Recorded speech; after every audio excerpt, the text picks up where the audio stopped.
ব্রেকফাস্টে কুণালের কিছু না কিছু নতুনত্ব চাই। আজ এই তো কাল সেই, একঘেয়ে খাবার হলেই নাক শিটকে জানো কতটা ফুডি।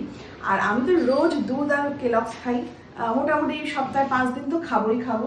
তো আজকে আমিও না মানে ফেসবুক থেকে একটা রেসিপি শিখেছি, তো ভাবলাম যে রেসিপিটা করি, কুণালেরও খেতে ভালো হবে আর ওটা ভালো লাগবে আর ওটা খুব হেলদিও। তো ভাবলাম যে আমিও প্রথমবার আজকে বানাচ্ছি, কেমন হয় খেয়ে কুণাল বলবে। আর রেসিপিটা তোমাদের সাথে চলো শেয়ার করে দিচ্ছি। বাড়িতে বাচ্চা কাচ্চা থাকলে বানিয়ে দেবে, স্কুলে টিফিনেও বানিয়ে যেতে পারবে, খেয়ে খুব আনন্দ পাবে। আর তোমরাও বানিয়ে খেতে পারো, খুব ভালো লাগবে আশা করা যায়। এই ডিশটা বানানোর জন্য প্রথমেই নিয়ে নিচ্ছি চিড়ে। চিড়েটা নিয়ে ভালো করে জল দিয়ে ধুয়ে নিলাম আর এরপর নিয়ে নিচ্ছি সুজি। সুজি আর চিড়েটা পরিমাণ অনুযায়ী যে যেরকম বানাবে তার উপর ডিপেন্ড করছে। অল্প একটুখানি জল দিলাম। এরপর চিড়ে আর সুজিটাকে আধ ঘন্টার মতন ভিজিয়ে রাখবো।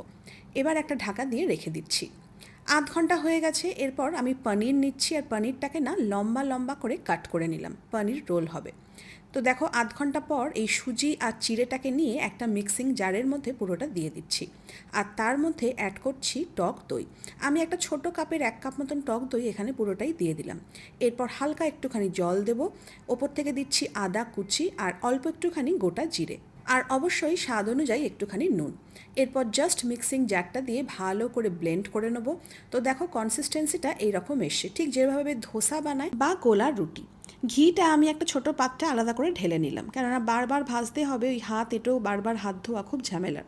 তো আমি না ননস্টিক প্যানে একটুখানি ঘি দিলাম আর এটা ব্রাশ করে দিলাম।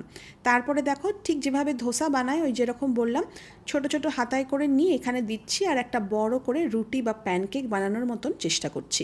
তো এইভাবেই জিনিসটাকে করতে হবে। আমার মা এইভাবে গোলা রুটি বানায় বা সরু চাকলি। তো মাঝে মাঝে একটুখানি চাপা দিয়ে একটুখানি খুলে হাই ফ্লেমে এটাকে এপিট ওপিট করে ভালো করে ভেজে নিতে হবে, মানে পরোটা। এরপর প্যানে অল্প একটুখানি তেল বা ঘি দিয়ে তার মধ্যে দিয়ে দিলাম পেরি পেরি মশলা। আর তারপরে লম্বা করে কেটে রাখা পনিরগুলো ভেজে নিচ্ছি। তোমরা যদি জানতে চাও সোনালিদি পেরি পেরি মশলাটা কোথায় পাবো, তাহলে বলবো যে আমি কিন্তু বিগ বাস্কেটে অর্ডার করেছিলাম। তো যাই হোক, পেরি পেরি মশলা দিয়ে পনিরের এপিট ওপিট করে ভালো করে ভেজে নিলাম। আর সেই তেলের মধ্যেই কুচিয়ে রাখা পেঁয়াজ দিয়ে দিচ্ছি, তোমরা চাইলে ক্যাপসিকামও দিতে পারো, আর একটুখানি কাঁচা লঙ্কা কুচি দিচ্ছি। আর এখানেও একটু পেরি পেরি মশলা দিয়ে হালকা করে পেঁয়াজ আর লঙ্কাটাকে ফ্রাই করে নিচ্ছি। বেশি ফ্রাই করব না, হালকা করে তেলের মধ্যে নাড়াচাড়া করে নেব। আর পেরি পেরি মশলাটা দিলে একটা এমনি স্বাদ এসে যাবে। এরপর দেখো ওই যে বানিয়ে রেখেছিলাম পরোটাটা, তার মধ্যে লম্বা করে ভেজে রাখা পনিরের টুকরোগুলো দিয়ে দিচ্ছি। আর ভেজে রাখা পেঁয়াজ আর লঙ্কাগুলো দিয়ে যেভাবে আমরা রোল খাই সেরকম একটা রোলের শেপ দিলাম, মানে পনির রোল রেডি। তো বাবা, যুদ্ধ করে একটা রোল বানানো হয়েছে। তো আমি যেটা ভুল করেছি না, একটু এগুলো